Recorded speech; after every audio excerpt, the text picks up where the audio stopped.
Hi there, thanks for joining me to chat about this latest episode of 90 Day Fiancé, and we're on season 10, episode 3. If you're a fan of the show, go ahead and hit the subscribe button, and also let me know your thoughts on the episode as well in the comments. So this episode opens up with Gino and Jasmine. Gino has finally washed the comforter. Remember the last time his bedding was really gross and dirty, so he's excited that he's finally washed it. And he wants Jasmine to smell it, make sure it smells good. So she says she's finally starting to feel better and that he's making an effort to make sure that she is feeling at home. She says that they have been cleaning and unpacking and, just getting settled in. So then she goes to the bathroom. She says she has a surprise for him. It's a good surprise. And that she'll be right back out. So she also said in her confessional that she was saying that she was super horny or whatever, and that it was their first night together. So then she came back out in a sexy nurse lingerie type thing. And Gino was all teeth, and suddenly he had the jazz hands and was at a loss for words. And he was like, look at you. And then he was just looking, then he was slapping her butt. She's like, I was like, I don't want to see this, my eyes. I don't want to see this. So then she wants him to change, and I guess he has a costume as well. He's supposed to be the surgeon. She says that they have had a lot of issues with their sex life, and that she had reconstructed her hymen 4 months ago to restore her virginity, she says. She says that the first time that things didn't go as planned because she says the surgeon pulled her stuff too tight. I was like, wow, this sounds like this was botched to me. But anyways, she said that he couldn't get it in. Although he was hard, he couldn't get it in. So, yeah. So now they're going to try again. So basically she was going to be the nurse and Gino was going to be the surgeon. So they're going to role play, and she has some toys for him to use. So we see her pulling them out and showing them to him and what to do. And I was like, oh God, my eyes, I don't need to see this. I don't want to see here or see Gino. Blah. So anyway, he said that, he will try. His hands are not the steadiest. And then they get on the bed, and he said it was time for prepping. I was like, oh God, hurry up and close the scene. And then Coco was at the foot of the bed, like looking like, what's going on? She jumped up on the bed, and then she got kicked out the room. I'm like, poor Coco. Why you guys got to kick her out the room? Anyway, Jasmine said that we see the day after. Jasmine said that the night was amazing with the toys and the real tools and blah, blah, blah. And so she announces that she's not a virgin anymore. She says that she can have sex 3 times a day. And she says the more sex that she has, the better they will get along. So now they're planning again to start over, because remember they had that blow-up argument, and when she came, they're going to start over, no more arguing. And so now that they're apparently have fixed their sexual issues, this is supposed to be a new beginning again for them. And I guess the sex is supposed to fix the arguments.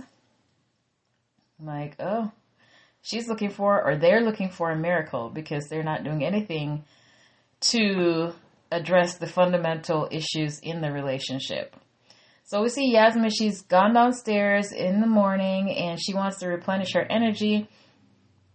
And she says there's nothing to eat. And Gino has bread, honey bread, and she was like, what is in here, honey? And where does honey come from? She says an insect. He says an insect. And she says an animal. So apparently she's vegan. And so he's not prepared for her diet. So she has nothing to eat. I think what she had was some nuts on a plate. I was like, oh my goodness. It's crazy. So she was complaining also about the appliances, because she said the stove was old and it took forever to cook whatever it was that Gino was having. And then she was wearing her robe, but she says her robe is not fit for Michigan weather, which is, she was kind of cold. So she has to get more clothes. I guess that was her hinting that she needs clothes. So on top of the clothes, we have the appliances. And then, of course, she wants to remodel the whole place and all of that. So hearing this, I'm sure Gino is probably calculating in his head, like, okay, ka-ching, ka-ching, a cash register in his head, because there's more stuff, that he's going to have to pay for. So he is overwhelmed, and then he finally tells her that he quit his job. He says that his priority was her and that he didn't want her to stay home all day, so he quit his job. And he said that they would be living off his savings until they get married, and then he would get a new job. So Gina sounds really naive in this moment, because a new job, or a good job for that matter, is not they're dime a dozen. They're not so easy to come by. So it's not like after he get married, he's going to decide, okay, I'm going back to work now, and within like a week, he's going to find a job. It just sounds like he's living in, fairyland. And then not to mention that he's going to deplete all his savings just so he can stay home with her for a year or until he gets married. That just doesn't make sense. Of course, Jasmine is livid because, he shouldn't have made that decision without telling her. And she is scared.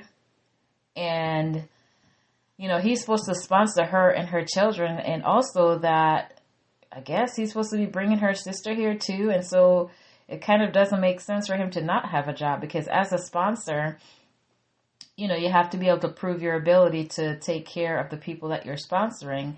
And depending on how many people, there's a certain income threshold that you have to meet for, immigration. So I don't know what he plans to do in relation to that if he has quit his job. So that kind of counter the plans that they had to be able to bring the children here. So I don't know why he went ahead and quit his job. So anyway, she was upset and she was crying. She said she was scared and now she's stressed out. And she said he shouldn't make big decisions without consulting her. And, she says that this stuff is not going to work if this is how he's going to behave. And I agree. That is a massive decision to make without telling her, especially knowing that the reason that she came to live there, she said, I think she said that later, was because she was not working and he had a job. So the decision was made based on that she, instead of him going to Panama, that she would come here instead. And so now it seems like the plan that they had, he's not sticking by the plan. Or he might as well have moved to Panama in that case, since he's not working either. So we see Gino and Jasmine, they're going out, and Coco's staying home by herself. So they have to put a diaper on her. Jasmine says she has separation anxiety.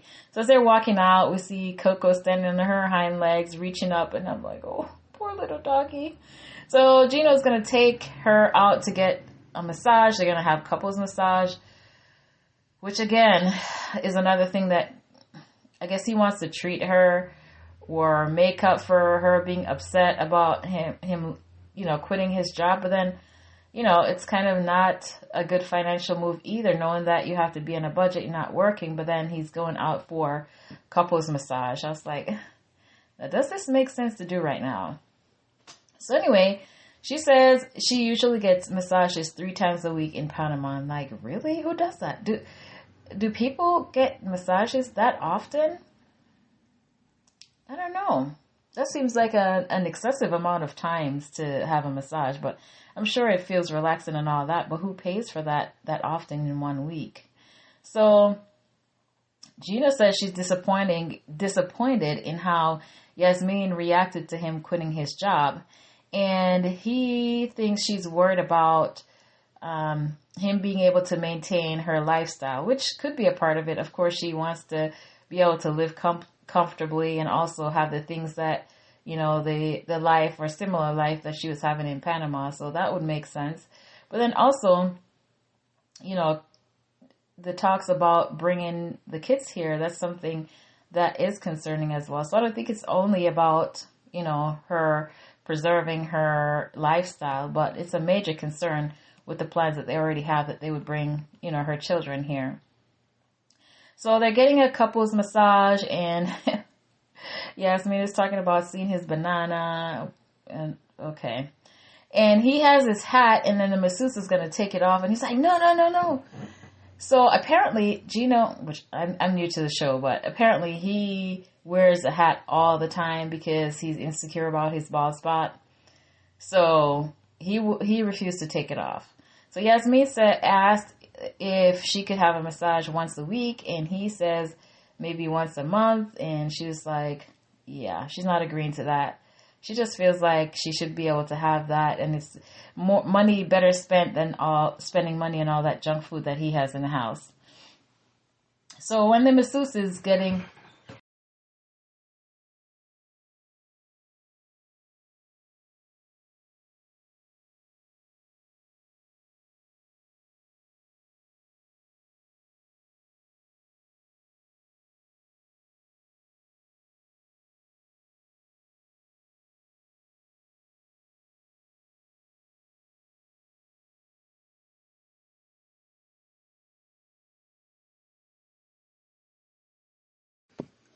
sorry about that. Where was I?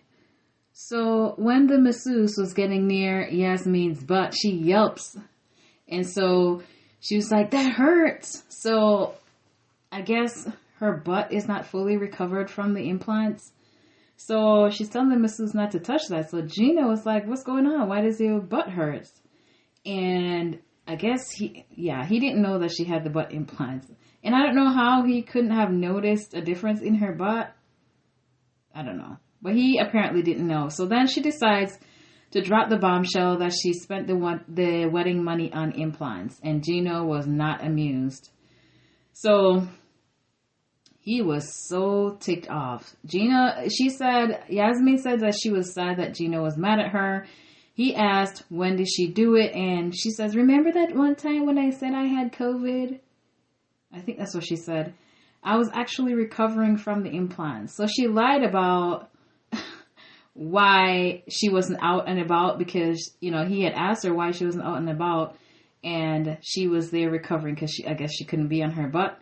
And then he asked her how much it cost. And she's like, guess. So he thought like maybe $5,000. Then he guessed $8,000. And then he went up to $10,000. And so, yeah, the surgery was $10,000. And so he says that she didn't need it and that they needed the money. And she's like, well, I didn't know that we were broke. That's before that I knew that we were broke. And he asked why she was making that decision without him. And she asked the same, like, well, you made decisions without me, which is true. They're kind of tit for tatting right now on the whole issue of making decisions. So it seemed like that's another problem with them, that, they make decisions, big decisions without one another, and then they lie and they're deceptive about what's going on. And so now here comes a big fight now. So they end up fighting. So this is a big mess. He asked her where she got the money from. So then now, on top of revealing that she had the butt implant, she now has to tell about the money that she spent that he doesn't know that she spent. So she said she had some savings, and then she had to tell him that she used a part of the wedding money. And Gino says that he helps Jasmine a lot. He pays for her rent, her kids, her surgeries, and feels like he give, and Jasmine just take, which is terrifying for him. But you've been doing this for a while. Are you just now being terrified? If you're the one who's responsible for somebody's entire, like, all their expenses, why are you now thinking that she, why is it now just being a problem? But it seems like, you're a sugar daddy. That's what sugar daddies do. But Jasmine said she didn't think it was a big deal, and that she thought the amount was reasonable, and since he was working. And she said, Gino said that she didn't need the surgery. She said she didn't think it was a big deal, and so Gino said that he was mad. He had to remove himself from the massage. They had previously told the masseuse to leave the room when they started talking about after she revealed the butt implants. And so now he's really pissed. So he sprung up off the table and got dressed like he got to go for a walk. He's leaving. He says that's very selfish. He spent money on unnecessary surgery. He was so ticked off. Expletives were flying. I was like, ooh, he was really mad. And she was surprised that he was so mad because she says she's usually one who gets mad. But the fact that Gino was so mad, she was like feeling sad and really feeling bad about this. So another part of the story is that, which she's saying that she's not going to tell him given how mad he is. But we see in the upcoming episode that I think it was her sister who she was talking to on the phone who told her that she had to tell this to Gino. But a part of the money that she used for the butt implants came from her ex-boyfriend. So this is another thing that's going to kick off between them now because Gino doesn't know this. And why exactly are you getting money from an ex-boyfriend? So this is not going to be good. So Nikki is finally on her way to head to Moldova. She's finally packed up. She has everything. Everything is packed. And she says, well, she needs to make sure she brings her hormones or I guess she's going to be acting crazy. So her friend Chanel comes over. She's a friend. They've been friends for 15 years. And she wants to make sure that he can pull his weight. This is what Nikki's saying, that she wants to make sure that Igor can pull his weight in the relationship, not just sexually, but financially. So, she had mentioned about him not keeping up with her. And she says also that they need to iron out those issues before he comes over again, because previously they had already gotten a visa for him to come over and then things didn't work out. Chanel says most of what she has heard about Igor has been negative. It seems as though they're always fighting. She would say, oh, we did this, but then we fought over this. We did this, but then this happened.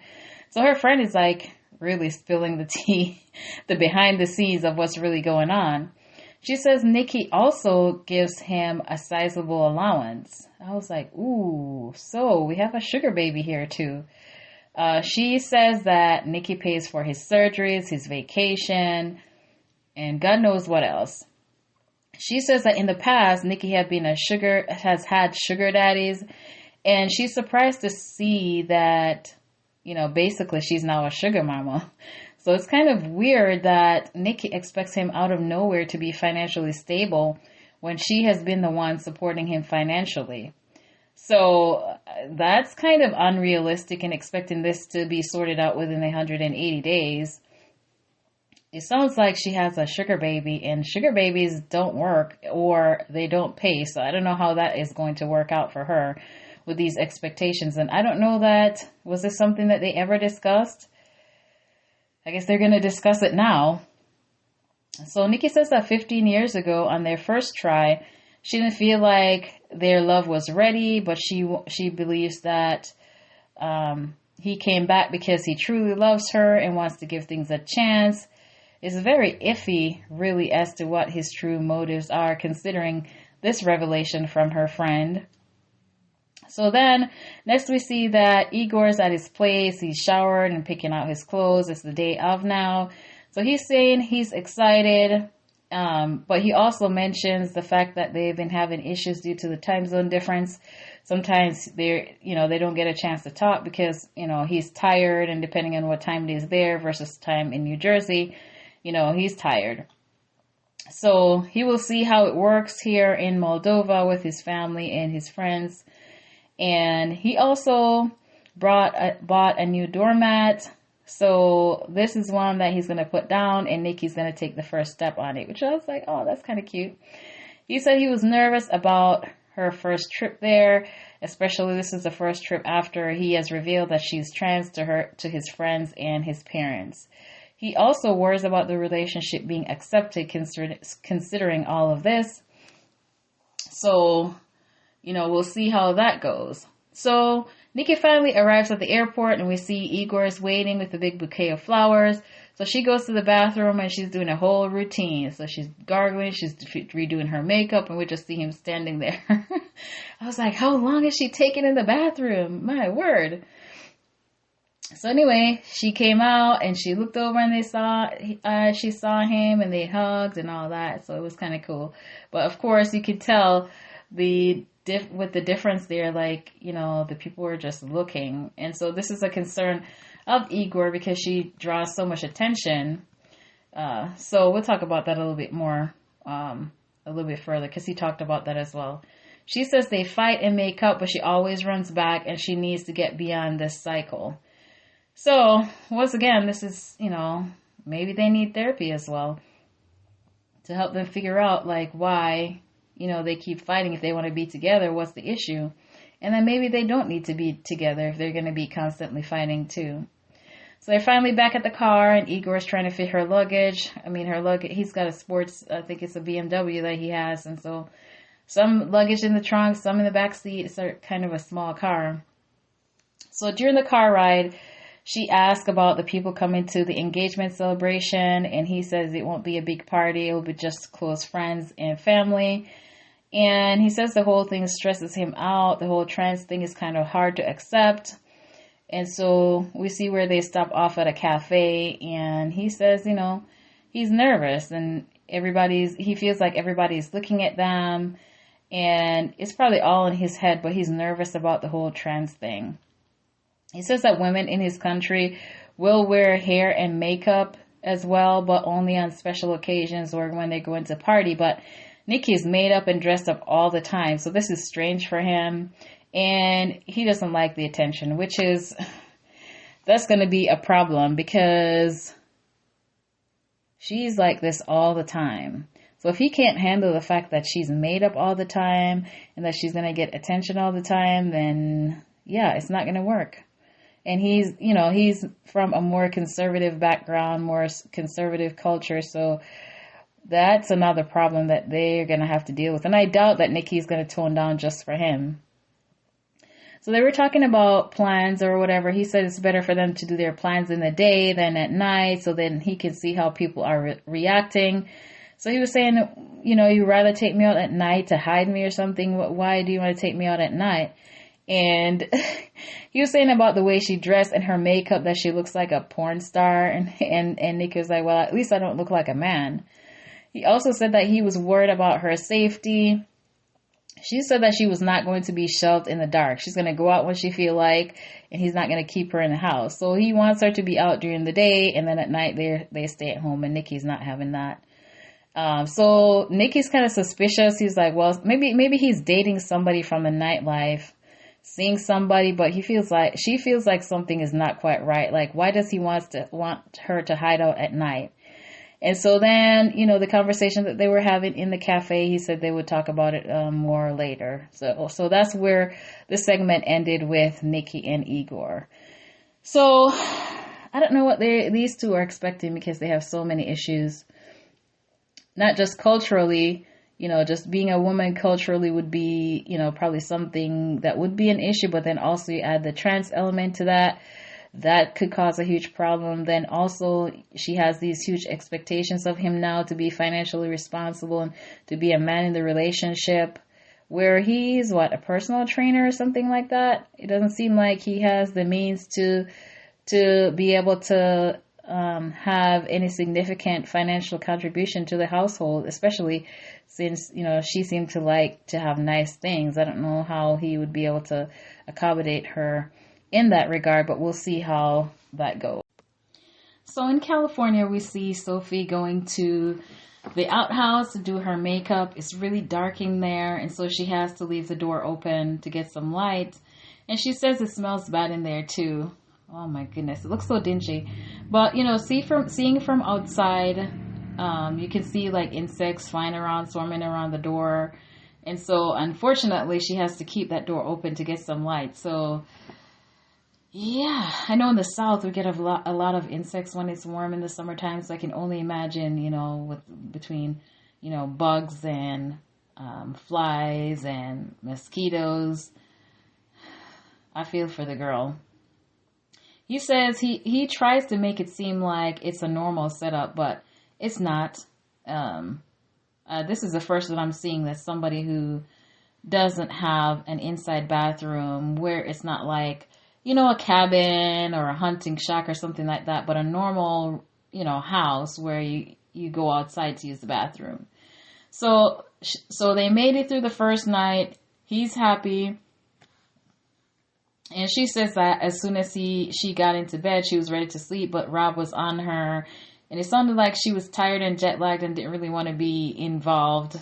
But he kind of, convinced her. But they laughed about it, and she doesn't, I guess, hold any grudges about it. But it seemed like she might have been reluctant to be doing all that at God knows whatever time they got home. She said she had to get up and go outside to pee at 3 a.m. in the morning. And I hope she didn't go out there by herself. I hope he got up and accompanied her to the bathroom. That is scary to be going outside at 3 o'clock in the morning.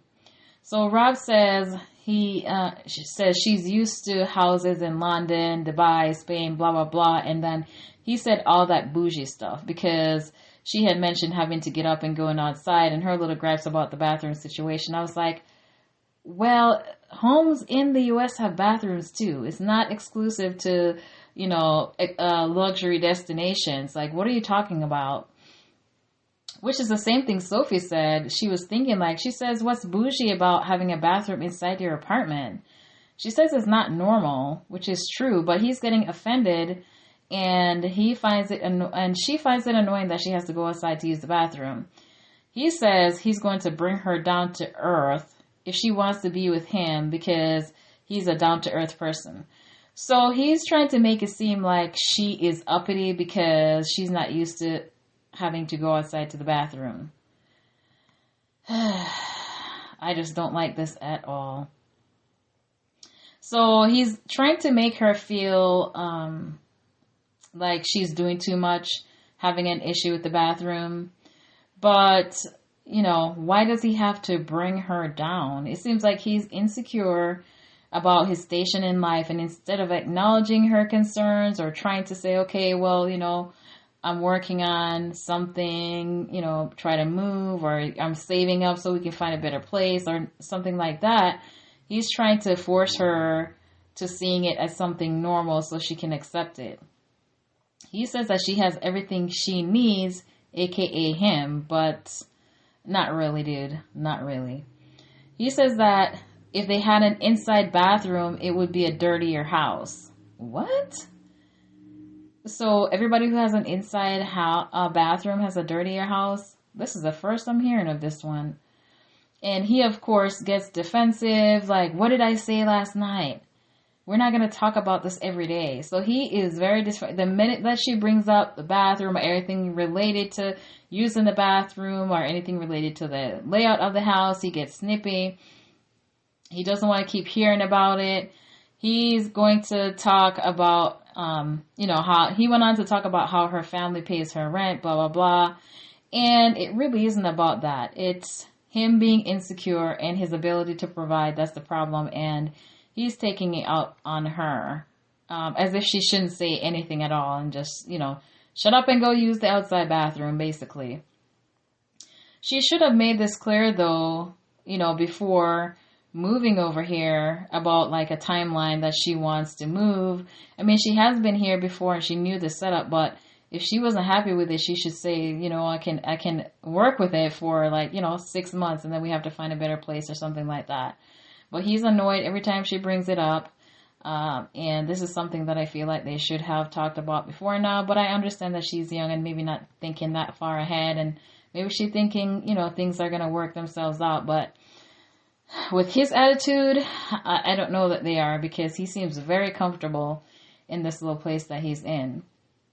So then next we see Rob and Sophie. They're walking along the beach. This is the day after Venice Beach. He says it's his favorite spot, so I guess that's where he is. Sophie, they were looking at the houses nearby the beach, and she's wanting to know how much the houses are, and I was like, way over his price range. So he asked, they were looking the houses up on Zillow, I think, and they were super expensive. And he asked how much she has. And she looks at him and says, well, I can't work right now, which kind of shuts her up a little bit, which I feel like that was his intentions. like, I can't afford them, but you can't afford them either, kind of thing. And so he's wanting her to feel inadequate because he was feeling that way. That's how it was coming off to me. And she says, she goes on to say that she hasn't been getting money from her family. We know that her family is well off. But she said that she wanted to be independent, and she had been working, waitressing and stuff like that since she was in her teens, and she didn't want to keep taking money from them. So we see where Rob's phone vibrates, and he was like, whoa, you're all up in my phone, because she was leaning over to see. So he is defensive, and I feel like that makes her even more curious. So something pops up on a page that he follows, and apparently some scantily clad lady. And this is what, the page posts, basically. And so he follows this page. So he's saying that he follows the page, but he does not follow the women. And so he's telling her that she's jealous. And so she admits that she's kind of jealous, but, it's probably because he's not the most faithful person. And so this is going back to the infidelity during COVID of his online cheating, which we'll get into a little bit more.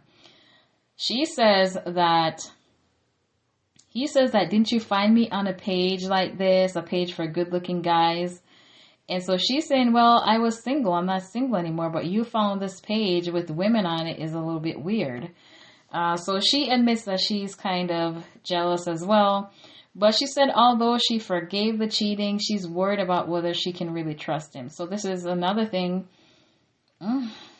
that's a problem in the relationship that they are going to have to work through if this is going to work. So they're having multiple problems as well.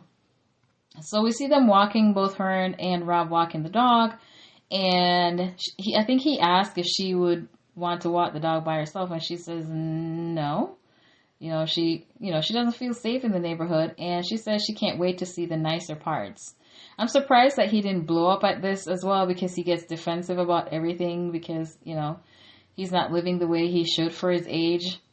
So anyway, she says she feels bad for taking his phone, but he's not the most trustworthy person. And so trust is a huge thing in a relationship. So unless she can somehow get past that and try to trust him again, the relationship is not going to work. She says she's only had one serious boyfriend before Rob, and he also cheated on her. And so she keeps wondering if he's going to do it again. And so he snaps, he snaps when she, and asks her, like, is she ever going to let it go? She feels like it's something that they need to talk about since they only have 90 days. He is insisting that he didn't cheat. And I was like, it is cheating. If you're talking to somebody online, sending photos, communicating, and I feel like Sophie had mentioned that there were explicit videos or something, or chats that the girl had sent to her. That is cheating. So he's trying to downplay it and saying he didn't cheat, and then he's blowing up at her and saying stop accusing him of cheating. And so he's downplaying everything, and I was like, oh my goodness. Okay, so this problem is not going to solve unless he admits that, he cheated on her, because he's like, kind of mincing words, I guess. So he says, well, if that's all he's done in the last 2 years, that's pretty good. So he's trying to make it seem like he should get credit for only cheating once in 2 years. He also brings up the fact that she was on dating apps, says Tori saw her on dating apps. She said she had an app to meet friends wherever she went because she moved around every once in a while. But she said she was on the friend side and she wasn't on the dating side, which I don't know if that's true, because according to Tori, she was on the dating side. So I don't know. Who knows who's telling the truth about this? So he's trying to say, like, basically that they're even because he cheated and then she was on a dating app when they were together. And he continues to be, defensive about the whole thing. And Sophie says pretty much this is how most of their conversations go. If it's something that he doesn't like, then he blows up. And he's not trying to hear, her side or her concerns about the past action. So basically, he does not want to talk about anything that happened in the past with the cheating thing. So I don't know how she is supposed to regain trust in him if they can't talk through it. He's in denial about whether it's cheating or not. And this is just not good for their relationship. So we're on to Ashley and Manuel. So we see that it's the day after, and Manuel is fast asleep in bed, and he was so sound asleep that he didn't even know that Rico was on the bed. Rico was just playing around as much as he wanted at the foot of the bed, and Manuel was fast asleep. So she says that they figured out the issues. They had some words about the witch thing and issues about the dog and the setup, but she said that they had amazing sex the night before, and so they had worked things out. We see in the confessional that Manuel says that he had whiskey, and so he was pretty active. I was like, for some reason I kind of like Manuel, but we'll see how this goes, especially with this whole secretive attitude that he has. He's so secretive. So then they decide that they're going to go get groceries. Ashley said that she was waiting for him to come before she filled the refrigerator up. So they're going there. So the producers ask him what kind of food that they have. And so she says that he mostly eats rice, avocados, sardines, red onions. He could eat that all the time. That's all he needs, and he's good. He could have it every day.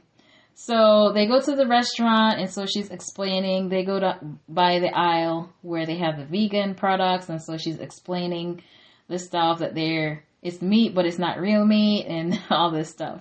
So Manuel's funny. He says that Ashley shows him milk that's not milk and sausage that's not meat, and so it's something that he'll have to adapt to. It's the way that he said it just gave me a chuckle. Meat that's not meat, and milk that's not milk. He's pretty easygoing. So then in the evening, they're supposed to go to dinner with Ashley's mom. She asked him, did he talk to his mom yet about being here? And he said he hasn't called her. And once again, they go over the fact that his mom thinks he's working out of town. And he says he doesn't know how to tell her because he doesn't want to distress her. She will worry, and he doesn't want that. She tells him that he needs to tell her where he is and that he's fine with her.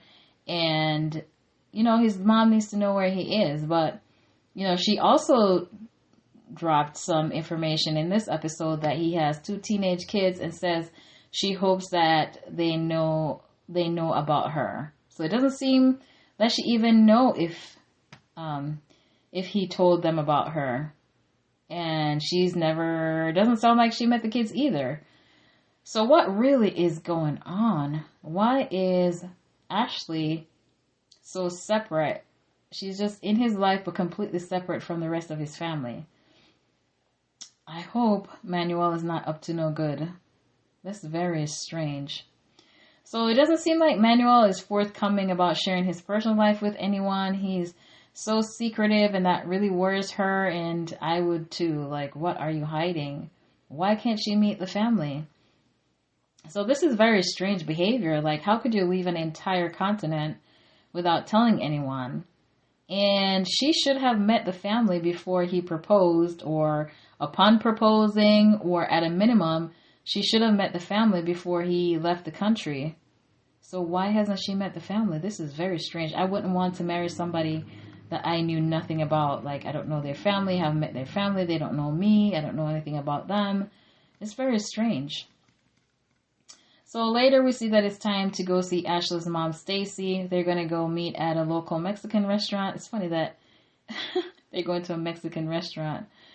Anyway, Manuel left his home country, without going back to his regular home because he was out. I guess he was away from home for work, and then he left from there to come to the U.S., so he doesn't have a lot of clothes, so she has bought him clothes to wear.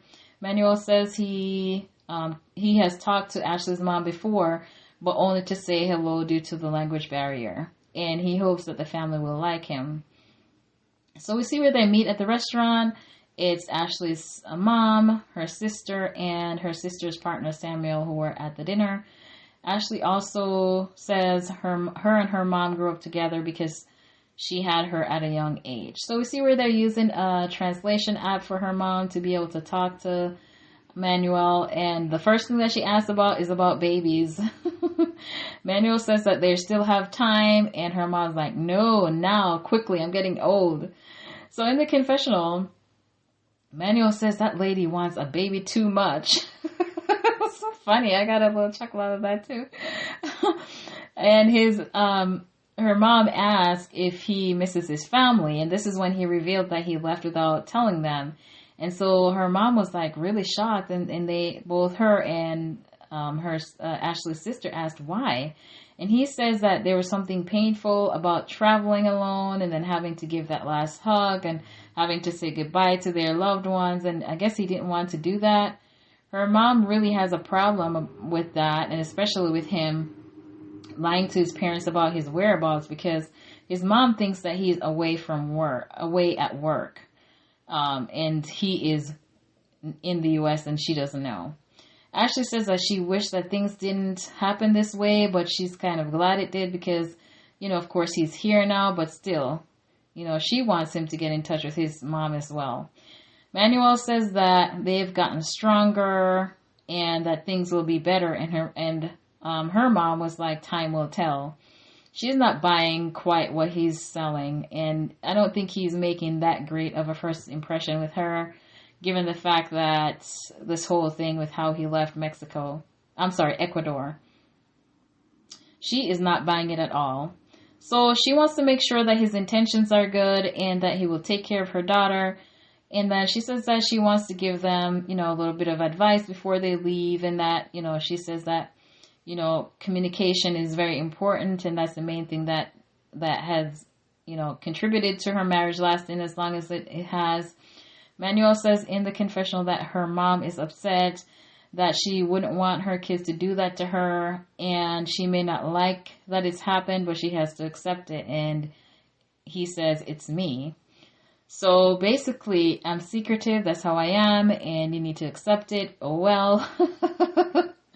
But I'm just wondering, why? What's with the secrecy? I can understand, not wanting strangers in your business, but this is your close family.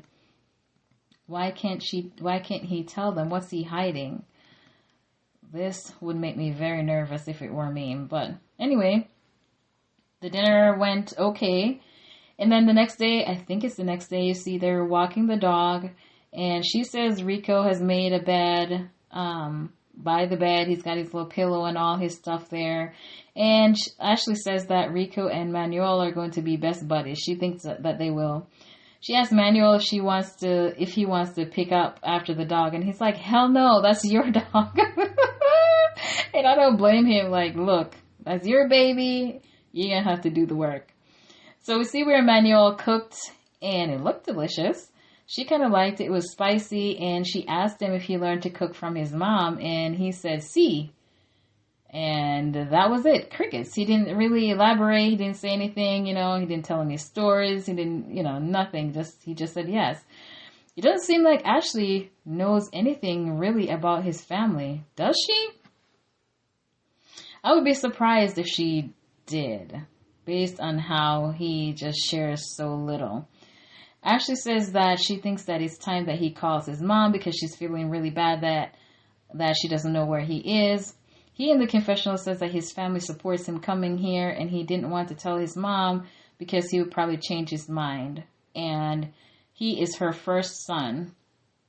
So I feel like maybe they have, a close relationship. And if she had to say goodbye to him and he saw her crying and stuff like that, he might not have gotten on the plane maybe.